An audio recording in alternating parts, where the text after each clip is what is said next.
Bonjour, dans cette vidéo consacrée à l'archétype d'argent du martyr, nous verrons quel est le besoin essentiel qui se cache derrière cet archétype, comment une personne avec un fort archétype martyr aura tendance à se comporter vis-à-vis de l'argent, et enfin, je vous montrerai quelques-unes des caractéristiques principales de cet archétype. L'archétype du martyr représente le besoin que l'on a tous d'aider les autres.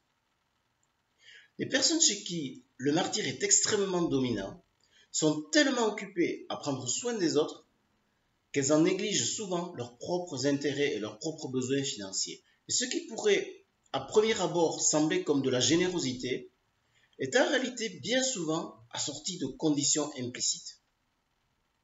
Un fort martyr va aider les autres, mais espérer quelque chose en retour, et va se trouver souvent très déçu quand les autres ne se trouvent pas être à la hauteur de leurs attentes. Les forts martyrs naviguent entre deux énergies distinctes.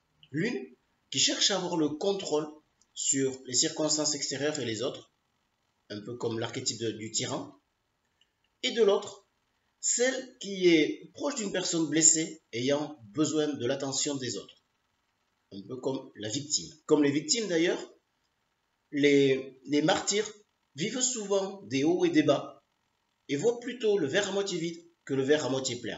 Les forts martyrs sont aussi souvent des perfectionnistes, ce qui les rend tout à fait capables de développer de très bons archétypes magiciens et de réaliser leurs rêves parce qu'ils ont beaucoup d'énergie dans ce qu'ils font et sont en même temps capables d'avoir de l'empathie pour les autres. En résumé, une personne avec un fort archétype martyr aura tendance à montrer des caractéristiques de compassion, de perfectionnisme, mais aussi de manipulation et une certaine tendance à juger et à critiquer très rapidement les autres.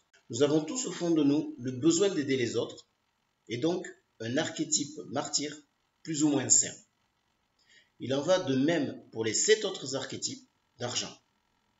Je vous invite à passer en revue la série de vidéos qui est consacrée à tous ces archétypes d'argent pour voir quels sont ceux qui sont dominants chez vous et chez vos proches.